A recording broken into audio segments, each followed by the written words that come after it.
News insight के साथ मैं हूं आमिर ज़िया। तो जनाब, कौमी परचम बरदार पाकिस्तान इंटरनेशनल एयरलाइंस की निजकारी का मामला एक बार फिर इल्तवा का शिकार हो गया है और ये शहबाज हुकूमत और उसके पॉलिसी साजों के लिए एक बहुत बड़ा धचका है। अंदाज़ा कीजिए कि वाहिद बोली लगाने वाली कंपनी ब्लू वर्ल्ड ने PIA की कीमत सिर्फ 10 अरब रुपए लगाई, जो निजकारी कमीशन की जानिब से कम काबिल कबूल 85 अरब रुपयों की मालियत से 75 अरब रुपए कम है। 5 दीगर मंजूर शुदा सरमायाकारों ने बोली में हिस्सा ही नहीं लिया। समझने की बात यह कि PIA की तकसीम के बाद भी इस इदारे के खातों में मौजूदा सासों की कुल मालियत जो है वो 165 अरब रुपए है, जिसके 60% हिस्से जो निजकारी के लिए पेश किए गए थे, इनकी मालियत जो है वो 92 अरब रुपए बनती है। इसलिए तो जब बोली खुली तो एक बहुत बड़े सरकारी अफसर की राय में हुकूमत के साथ जो है बोली लगाने वाले ने एक संजीदा किस्म का मजाक कर डाला। आज की नाकाम बोली प्राइवेटाइजेशन कमीशन के फैसला साजों की कारकर्दगी और हिकमत अमली पर एक बहुत बड़ा सवालिया निशान है। जब 5 मंजूर शुदा सरमायाकार इस अमल से अलग हो गए थे तो क्या आज कार्रवाई को पहले ही जो है मौखर नहीं किया जा सकता था? लेकिन हुकूमत ने एक 5 सितारा होटल में तमाशा लगाना जो था वो ज़रूरी समझा। अंदाज़ा कीजिए कि 1.25 साल पर मुहित निजकारी का ये अमल बिना किसी नतीजे के इख्तिताम पजीर हुआ। क्या ये निजकारी कमीशन की नाक़िस हिकमत अमली और उसकी जो टेक्निकल मुशीर है उनकी नालायकी और नातजुर्बेकारी का जीता जागता सबूत नहीं है? ये सवाल बनता है कि निजकारी कमीशन क्यों किसी गैर मुल्की सरमायाकार से ना राब्ता कर पाया और ना ही किसी को अपनी तरफ राग़िब कर सका।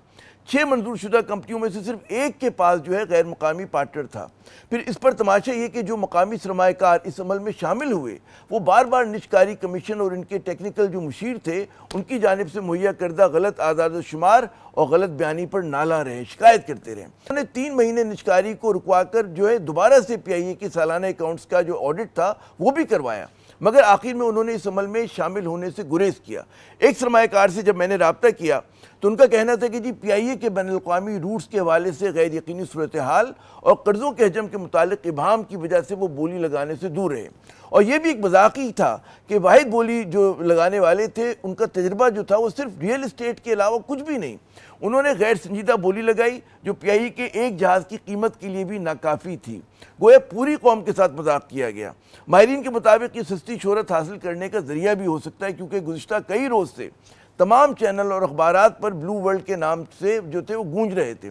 ये भी एक तल्ख़ हकीकत है कि निजकारी के अमल के बायस पूरा 1 बरस PIA ने ना अपनी प्रोडक्ट पे काम किया, ना जहाज़ों की देखभाल के लिए कोई दूरस किस्म का मंसूबा शुरू किया, क्योंकि इनको ऐसा करने से निजकारी कमीशन ने मना किया हुआ था। इस तरह ना सिर्फ 1 साल ज़ाया हुआ बल्कि साथ साथ कहते हैं ना कि इसकी वजह से अरबों रुपए का मजीद नुकसान भी जो है वो है उठाना पड़ा। इस अमल की नाकामी से निजकारी कमीशन की फिर एक मरतबा मैं वो लफ्ज़ इस्तेमाल करूँगा कि नालायकी जो होती है वो वाज़े होती है, क्योंकि गुज़िश्ता 2 दिहाइयों में कोई बड़ा इदारा जो है ना बेच सके, किसी को प्राइवेटाइज ना कर सके। इस नाकामी से हुकूमत के माशी बेहतरी के दावों का भी जो है पर्दाफाश होता है। गैर मुल्की मुबसरीन जो इस अमल को बड़ा करीब से देख रहे थे उनके लिए भी ये बात गौर तलब होगी कि हुकूमत पाकिस्तान अपने एक इंतहाई अहम कौमी इदारे को, हसास इदारे को, उसके लिए सिर्फ 10 अरब से ज़्यादा कीमत जो है लगवाने में नाकाम रही।